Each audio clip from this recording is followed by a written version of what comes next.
Perlu sudah tahu, inflasi ini akan terjadi terus sampai 5 tahun, puncaknya itu di 2027. Dan tahun ini adalah permulaan. Ikutnya semua, permulaan. Apa saudara? Ini adalah permulaan dari resesi. Dan tahun depan adalah resesi yang sebenarnya. Dan tahun depan, tepatnya bulan Maret ke atas, mulai akan naik-naik terus. Dalam kondisi seperti ini, nomor 1, bunga bank akan naik. Makanya pesannya waktu itu, jangan utang bank. Dan tahun lalu saya sudah memberitahu bahwa bulan 9 tahun 2022, suku bunga BI Rate akan naik. Udah saya sampaikan itu di Zoom semua. Dan udah tahu, tahun depan suku bunga BI Rate bisa 6-7%. Suku bunga naik, inflasi naik sampai 2027. Nah, apa pesannya? Pertama, pegang rupiah secukupnya saja untuk hidup transaksi. Kalau saudara ada keuntungan, belikan barang semua. Apa saudara? Belikan barang semua. Karena nanti nilai rupiah akan turun terus. Sampai 2027. Jadi saudara, rupiah gimana? Tetap saudara memegang rupiah. Karena untuk hidup dan transaksi setiap hari. Ngerti saudara? Tapi itu secukupnya saja. Kalau saudara ada keuntungan, ada simpanan uang, ingat saudara, beli ke barang, kalau enggak barang gimana? Beli tanah. Tetapi yang pinggir jalan. Kenapa saudara? Properti akan maju, itu ada di harga akan langsung del naik, itu di 2026-2027. Itu properti, tanah. Nah ini bisnis properti tanah, harus ingat saya pesan ini. Ngasih komisi, tidak boleh lupa. Itu nanti akan di 2026-2027. Langsung properti del, mengikuti yang lain naik, inflasi. Karena properti akan yang terakhir. Jadi saudara yang punya properti jual tahun ini susah. Kalau yang di atas 2 miliar, yang laku-laku di bawah 500 juta.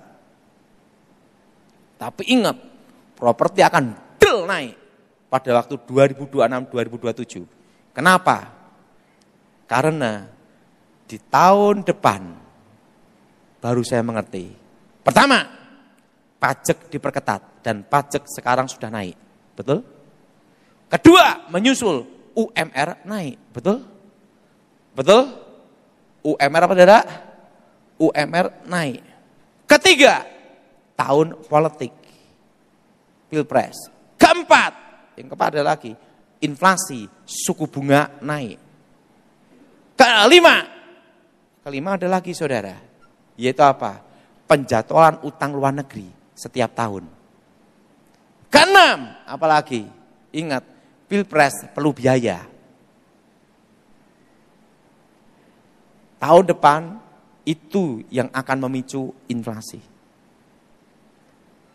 Pengusaha-pengusaha, jangan utang bank. Kalau utang, lunasin. Nggak bisa bayar gimana? Jangan nambah utang lagi. Stop di situ. Tahun depan, banyak pengusaha kayak tidak dekat dengan Tuhan, banyak beli es kopior. Kelapa kopior, pusing. Tapi ingat, bersama Tuhan, kita bisa. Kenapa? Karena Tuhan memberi sebuah pesan itu tahun 9697. Bahwa saat itu terjadi, aku akan memelihara umatku di tengah-tengah kesusahan. Nah, jadi ingat, makanya saya dapat lagu tahun 2021 diberi kekuatan seperti kaki rusa. Kenapa saudara? Dengan tenang, ku nantikan hari kesusahan itu. Saudara streaming yang di rumah yang mendengarkan firman Tuhan hari ini, saya beritahu bahwa Tuhan memelihara kalian, memelihara kita semua. Yang penting sudah lakukan, berjuang, bertahan, dan ada harapan. Dan jangan menyerah pada nasib, menunggu kematian. Tapi saudara berserah, percaya, berjuang, dan tetap punya harapan. Pasti bisa. Yang jadi pertanyaan, Pak, yang kena dampaknya resesi itu di mana? Hanya kota-kota besar. Jakarta, Bandung, Surabaya, Semarang, Medan, Makassar. Kalau yang pinggir-pinggir kota, desa-desa aman-aman saja. Kenapa? Di Malang pun juga aman-aman saja. Tidak terlalu berat masalah resesi. Kenapa? Karena tidak banyak keinginan. Kalau di kota, inginnya makan wagyu, makan ini, beli hermes, macam-macam. Lah kalau di desa, nonton nih sapi. Yang jelas, yang dampak resesi ekonomi tahun depan akan terasa sekali, itu yang di kota-kota besar. Jelas? Kalau Malang gimana Pak Daud? Tidak. Kenapa tidak? Ingat, Malang rekreasi. Ada sumber daya alamnya. Tanah subur, buah-buahan ada, pertanian ada. Pokoknya di mana ada buah-buahan dan pertanian dan ada peternakan, tidak terpengaruh resesi ekonomi tahun depan. Hanya pengaruhnya satu tok. Belanjanya ingat harus direm, jangan banyak-banyak. Itu aja Saudara. Makanya saya sarankan sama jemaat, lebih baik jangan bawa kartu kredit. Nanti gesek terus lupa bayare. Karena apa? Karena ini akan terjadi, badainya itu akan datang, dan puncaknya nanti di 2024. Dan ada masa transisi presiden. Dan ingat, puncak dari resesi ini ada 2024. 2025 mulai semua jalan. 2026, 2027. Jadi saudara, sebenarnya saya khotbahkan ini adalah lagu lama kaset baru. Karena itu pesan tahun 96-97. Saya sendiri pun 2017 saya beli tanah itu kira-kira hampir 2,5 sampai 3 hektar. 2.500, 2.000 meter berbagi tempat. Nah, kebun saya sama kebunnya Pak Yabes, adiknya Pak Yusa, dekat. Nah, itu jadi benar saudara. Sayuran, buah-buahan, itu dari kebun. Saya tanam durian musangking, durian hitam, dan pohon-pohon durian udah tinggi, dan apokat, semua ada. Saya pelihara sapi, itu semua. Itu saya persiapkan untuk 2020. Sejak 2017. Walaupun orang mengatakan gila, saya jalan terus saudara. Tapi satu hal yang saya sadari, ingat, bahwa Tuhan memelihara kita. Dan saudara yang di Malang, aman semua. Nah, yang bisnis properti, tolong ingat saya, komisi 2%. Karena apa? Nanti di 2026, di 2027, itu nanti properti akan menyusul. Karena properti selalu yang terakhir. Nah, saudara, dasar dari iman adalah apa, saudara? Harapan. Harapan apa? Adanya pemeliharaan Elohim. Adanya pemeliharaan Tuhan. Apa saudara? Adanya apa saudara? Pemeliharaan apa? Pemeliharaan Tuhan. Adanya pemeliharaan Elohim. Bahwa Tuhan pasti pelihara kita di bumi dan di surga. Ada suatu masa dalam hidup saya yang sangat susah dan sulit. Dalam kondisi apapun yang tidak boleh hilang adalah satu. Bahwa kita percaya Tuhan akan membela kita dan kita percaya Tuhan memelihara kita dari awal sampai akhir. Itu yang diyakini. Dan rencana Elohim adalah yang terbaik dalam hidup kita. Nah, kadang apa yang kita kehendaki tidak seperti yang dikehendaki Tuhan. Apa yang menjadi rencana kita belum tentu sesuai kehendak Elohim. Tetapi itu yang terbaik untuk kita yang diberikan Tuhan. Pada waktu kita percaya Tuhan, kita berpikir kalau ikut Tuhan itu semua aman, semua bebas dari masalah. Bebas dari tantangan, bebas dari badai. Tapi ingat, selama kita hidup pasti ada tantangan. Dan hidup kita adalah untuk mengatasi masalah. Dari awal sampai akhir. Nah, saudara, pada waktu saya bertobat percaya Tuhan Yesus, kondisi mama saya, keluarga saya itu susah dan berat. Mama saya itu menghidupi 5 anak laki semua. Makanya dalam hidup ini harapan itu penting. Karena itu dasar dari iman. Apa yang terjadi? Saya punya papa itu nakal sekali. Kalau kaya sama perempuan lain, kalau miskin sama mama saya. Dalam kondisi miskin tidak punya apa-apa. Nah, tetapi mama saya tidak mau cerai. Karena dia ada satu harapan. Dia lakukan ini demi anak-anak. Nanti kalau anak-anak menikah, minimal ada bapaknya untuk pelengkap. Gitu dah lah. Artinya apa? Walaupun itu sangat sederhana, tetapi itu mempertahankan hidupnya. Punya harapan bahwa dia berjuang untuk anak-anak. Demikian dalam hidup saudara.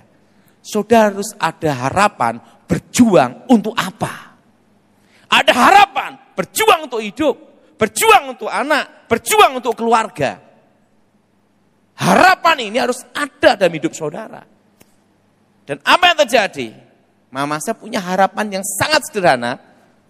Saya boleh susah, bila perlu aku mati pun tidak apa-apa, asal anak-anakku jadi. Berarti ada harapan di sini. Dan ingat Alkitab mengatakan, itu adalah dasar dari iman, harapan. Apa yang terjadi? Ada mama saya punya uang 25.000, tinggal 15.000. Mama saya baru bertobat percaya Tuhan Yesus. Dia bilang gini, kita doa tapi harus kita ada namanya usaha. Kita tidak hanya berdoa saja, Daud, harus ada usaha. Maksud mama gimana? Penting kita melangkah, kita mencoba. Segala sesuatu dicoba. Gimana Daud kalau kita bikin bakpao? Saya tanya mama saya, mama pernah bikin bakpao enggak? Belum pernah. Tapi kita harus melangkah. Kita berusaha. Kita bertahan. Tidak boleh kita menyerah nasib untuk menunggu kematian. Oke. Langsung belilah terigu gandum sama kacang hijau. Karena itu modal terakhir. Doanya sungguh-sungguh. Nyala api dinyalakan, bahasa roh. Bahasa roh sampai keder-keder. Kenapa? Modal terakhir. Segala sesuatu yang terakhir itu doanya pasti lebih sungguh-sungguh. Betul? Begitu doa haleluya, haleluya, haleluya. Bunyi kan di tim pakai dang. Tut. Yang jadi pertanyaan satu. Harapannya bakpaunya membesar dan bagus. Betul? Kadang yang kita harapkan tidak seperti yang Tuhan kehendaki. Karena Tuhan menjawab doa kita melebihi apa yang kita doakan. Waktu dibuka, bakpaunya bukan membesar tapi mengecil. Mengkeret bantat. Waktu lihat itu pucat. Makanya saudara, manusia hanya melihat hari ini. Tapi Tuhan melihat jauh ke depan. Apa yang terbaik untuk kita, itulah jawaban untuk saudara. Dan apa yang terjadi? Mama saya ngomong, ini modal terakhir gimana? Dijual aja lah. Bakpao itu dijual, habis. Yang karena aneh modelnya, di Sragen itu terkenal namanya bakpao unyil. Karena yang makan harus minum air banyak. Gitu. Dan bakpao itu zaman itu, tahun 94, itu terkenal. Bayangan, dari uang 15.000 itu, bisa menyekolahkan saya sekolah Alkitab, lulus ranking 4, murid tinggal 4. Nah, bayangin saudara. Itu dengan apa? Hanya dengan uang 15.000 itu toh. 25 tinggal 15.000. Ada satu hal yang penting untuk saudara. Yaitu kita harus punya namanya harapan. Ada satu perjuangan yang harus kita pertahankan. Dan itu adalah dasar dari iman. Kita tidak bisa tanpa bekerja, tanpa usaha, hanya nunggu kematian. Kita harus ada namanya berjuang. Apa saudara? Namanya apa saudara? Namanya apa? Berjuang. Dan berjuang ini harus ada satu motivasi. Dan itu adalah harapan. Ada harapan yang harus diperjuangkan. Ini penting sekali untuk saudara. Kita punya harapan itu penting. Nah, saudara, satu hal yang saya tidak bisa lupakan dalam hidup saya. Bahwa Tuhan menjawab doa kita melebihi apa yang kita doakan. Karena manusia kebanyakan membatasi pergerakan Elohim. Suatu kali, saya masih ingat, saya dipanggil rektor waktu itu. Semua harapan kita kalau lulus sekolah Alkitab, itu ada yang jadi gembala, pendeta, sidang, pendeta macam-macam. Kalau saya enggak, saya lulus sekolah Alkitab, penting sudah lulus gitu aja. Harapan saya tidak mengecewakan, penting saya punya doktrin. Doktrin yang benar lah di sekolah Alkitab, itu di Inteos, itu GSJA adalah. Dan apa yang terjadi? Rektor panggil saya, kamu lulus tapi tidak boleh meneruskan sekolah tinggi teologi ya. Kenapa? Karena kamu murid paling goblok di sini, gitu dah. Nah, kalau orang sudah meremehkan kita, mengejas kita, kalau saudara ikut down dan ikut jatuh dalam hidup saudara, mental saudara, engkau selesai. Saya enggak. Walaupun saya dijas kayak gitu, dikatain itu, tetap saya satu hal. Saya tidak ada kesempatan jadi pendeta, tidak ada kesempatan jadi penatua, tidak ada masalah. Makanya sampai sekarang, saya itu tidak bisa dipecat dan tidak bisa memecat. Karena jabatan saya bukan pendeta. Secara organisasi, saya bukan pendeta. Tidak ada, saya tidak ada pendeta. Saya jemaat seperti saudara. Saya orang biasa aja. Nah, apa yang terjadi? Saya di wisuda, ayah saya tidak datang, ibu saya tidak datang, keluarga tidak ada yang datang. Wah, saya pikir satu hal, ada apa ini? Saya pulang, naik angkot, sampai rumah, ayah saya dipecat, adik saya dipecat, kakak saya dipecat. Bayangkan, satu hari dipecat rame-rame. Yang jadi pertanyaan, apa yang jadi harapan kita? Tidak seperti yang kita alami kan? Di situ satu hal yang harus saya pertahankan satu. Tetap saya harus ada harapan. Berjuang, bertahan untuk hidup.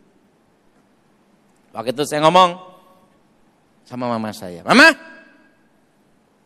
karena saya pikir kalau saya stres depresi, satu keluarga stres depresi, satu keluarga gila. Harus ada satu yang bangkit dan ada satu yang punya harapan. Jadi ingat, saudara harus punya harapan dan berjuang. Dan apa yang terjadi?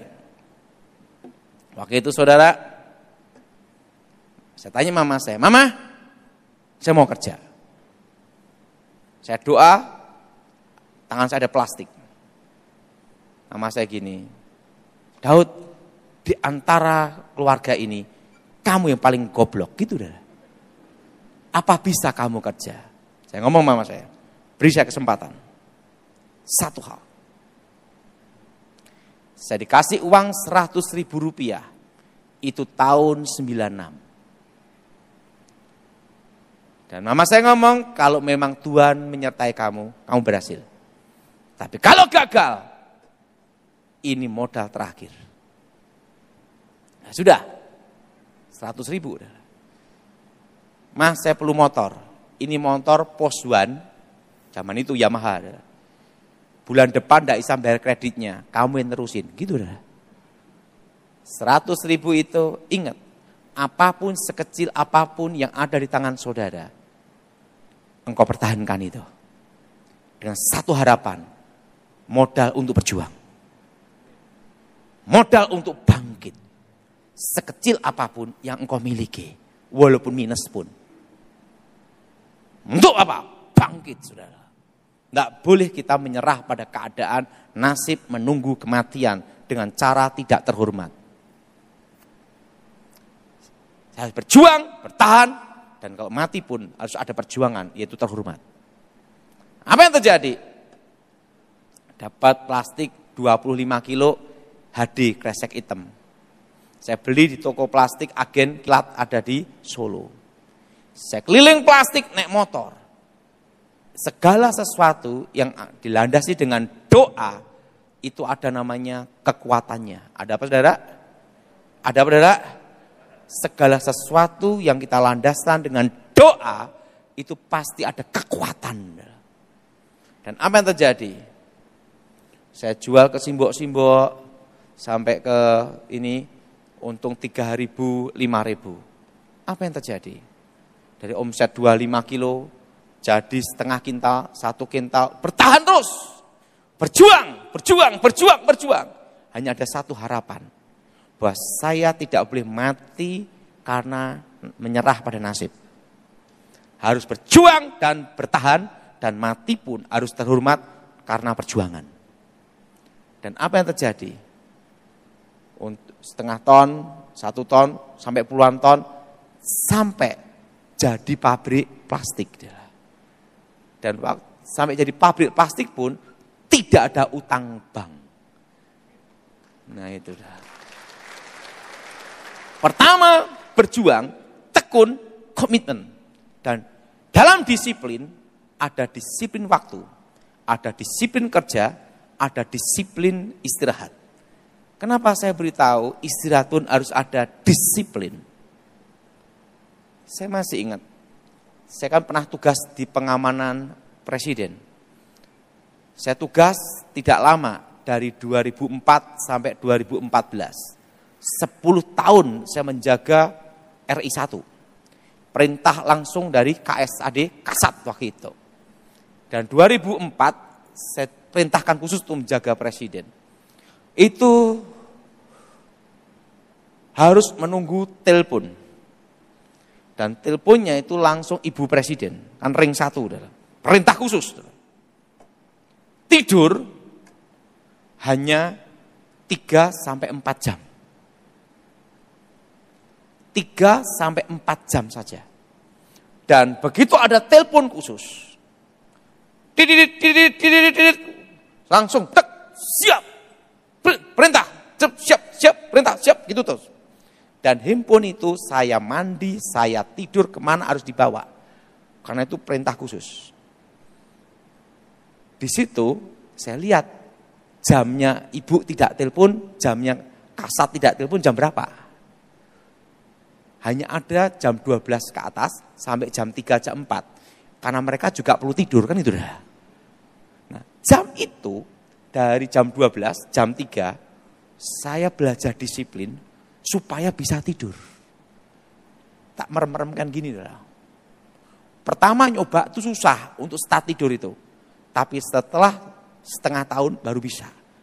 Kalau tidak, saya tidak bisa istirahat. Dan setahun aja bisa gini. Stroke, karena tidak tidur sama sekali kok, betul?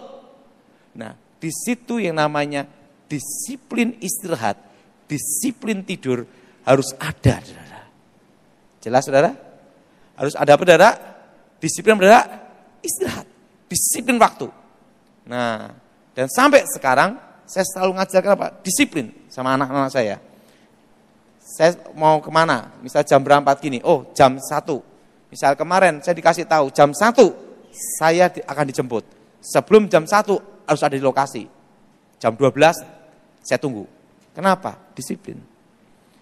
Orang kalau mau berhasil dalam pelayanan pun, dalam kerja apapun, dia harus bisa ngatur waktu, disiplin. Saudara bisa bekerja luar biasa untungnya. Tetapi kalau engkau tidak bisa disiplin istirahat, tidak bisa ngatur waktumu istirahat, sakit apa gunanya? Betul? Betul? Betul? Makanya disiplin itu penting. Waktu, banyak orang tuh waktu tahulah, kerja tahulah, tapi yang diremehkan orang itu satu, disiplin istirahat. Apa saudara? Kita ini, badan kita ini perlu waktu apa saudara? Istirahat. Ingat saudara, kadang apa yang direncanakan kita tidak seperti yang Tuhan kehendaki. Tapi jawaban Tuhan untuk saudara, itu yang terbaik dan lebih baik dari saudara. Amin. Nah, saudara, ada satu hal, itu kira-kira tahun 9697.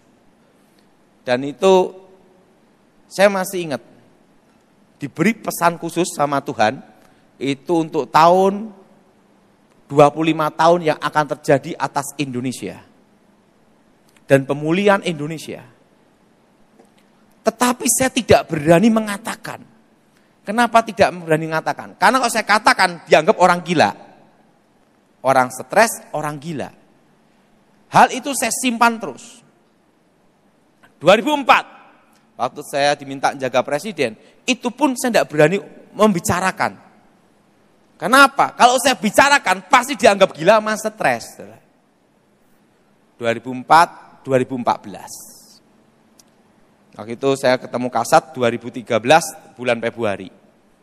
Di situ saya disumpah untuk merahasiakan operasi khusus dan lain-lain, semualah pokoknya disumpah di situ. Itu di 2013 sama bulan Februari. Karena itu kan untuk negara.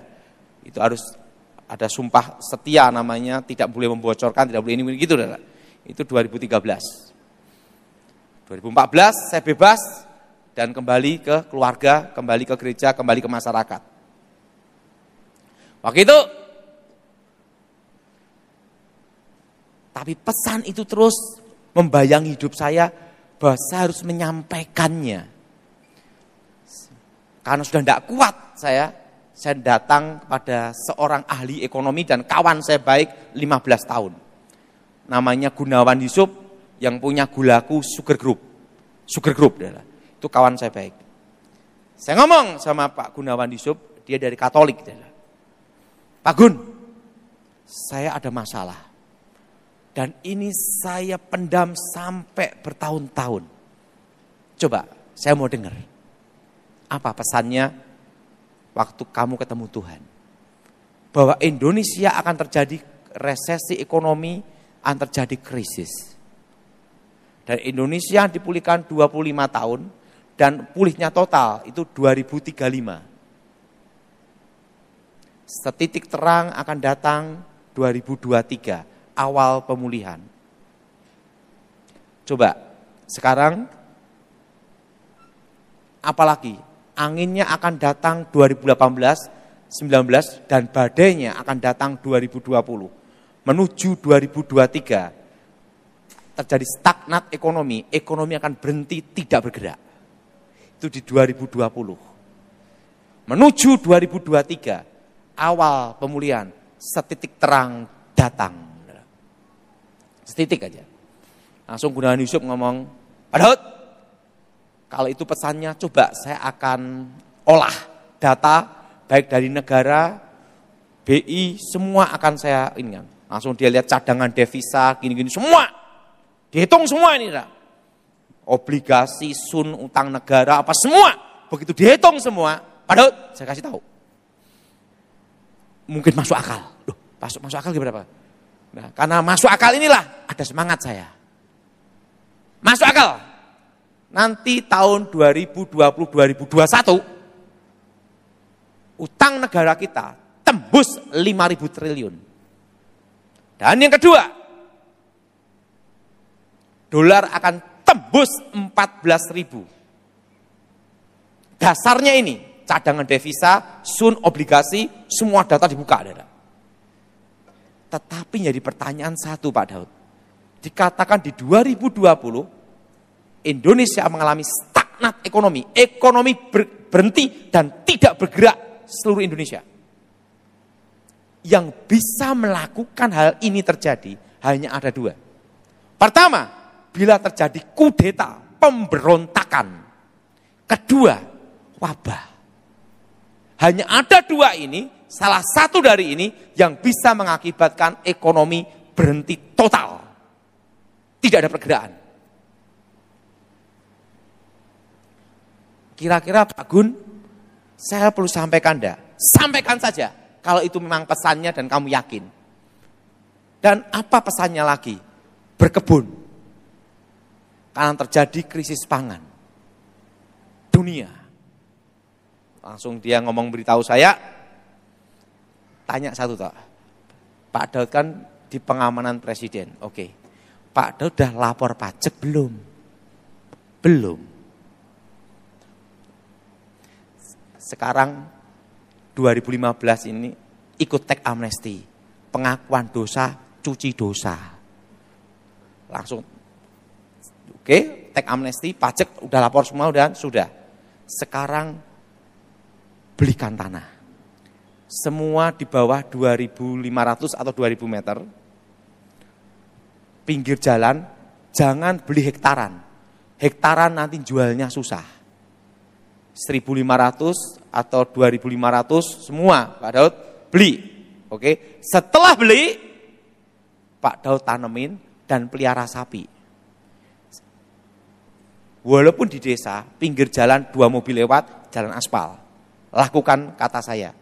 Pak Daud kan uangnya kecil, beda dengan saya. Kan dia gula, aku sugar group. Oke, langsung. 2017 saya mulai beli tanah semuanya untuk berkebun.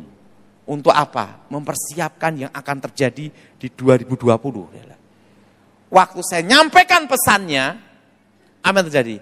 Dianggap orang gila beneran. Karena ekonomi baik-baik saja. Tidak ada masalah di 2014, 2017. Dan hal ini pernah saya khotbahkan di YHS. Waktu itu masih Betani. Siapa yang masih ingat? Coba angkat tangan. Oh, ada 2 yang ingat. Itu saya sampaikan itu. Nah, 2020 Januari. Waktu itu kan saya ngomong, badainya datang 2020 ini. Waktu itu pendeta-pendeta mecat saya tidak bisa. Karena saya bukan pendeta. Datangi Gilbert. Pak Gilbert, ini Pak Daud ini kan orangmu. Ini bikin masalah keresahan. Mengatakan 2020 akan terjadi, badainya datang, resesi ekonomi datang, ekonomi akan berhenti total. Gilbert gini, ini kan masih Januari 2020. Kita tunggu aja Desember 2020. Kalau itu memang pesannya, pasti terjadi. Januari, Februari, Maret, April. Semua stop, berhenti kerja semua. Pendeta-pendeta yang datang Gilbert ikut karantina juga. Stop semua. Perlu udah tahu apa pesannya sebenarnya. Ingat, di 2020 saya sudah memberitahu lewat Zoom dari Michael Gunawan dan Thomas bahwa corona ini bermutasi selama 5 tahun. Dan puncaknya itu di 2025 error. Di atas 2025 sampai 2030 kasus biasa. Dan waktu itu saya memberitahu supaya semua berkebun. Kenapa? Ketahanan pangan. Akan terjadi krisis pangan. Apa saudara? Krisis apa saudara? Pangan. Dan waktu itu saya memberitahu supaya jangan utang bank. Dan kalau utang segera dilunasin. Nah kalau tidak bisa lunasi gimana? Jangan nambah utang. Karena bunga bank akan naik, akan terjadi inflasi selama 5 tahun. Dan inflasi itu dimulai tahun 2022. Siapa yang mendengar di YouTube, saya berkata demikian. Angkat tangan coba. Tinggi-tinggi. Itu sudah saya beritahu sejak 2020. Dan ingat saudara, waktu itu 2021 saya memberitahu, itu sebenarnya pesan yang diberikan Tuhan kepada saya itu tahun 1996-97. Jauh sebelumnya adalah. Tetapi saya tidak berani menyampaikannya karena saya belum siap untuk menyampaikannya. Saya berani menyampaikannya itu di 2014, 15, 16, 17 sampai 2019. Setelah inflasi tek 2026, 2027. Nah, saudara yang punya properti jangan dijual dulu. Karena apa? Daya beli masyarakat turun itu sampai 2 tahun. Sampai berapa lama, saudara? Sampai berapa lama, saudara? 2 tahun. 2025 itu baru start semuanya. 2026 semua akan mengikuti penyesuaian 2026, 2027. Jadi saudara, kalau yang tidak kepepet sekali, jangan jual dulu.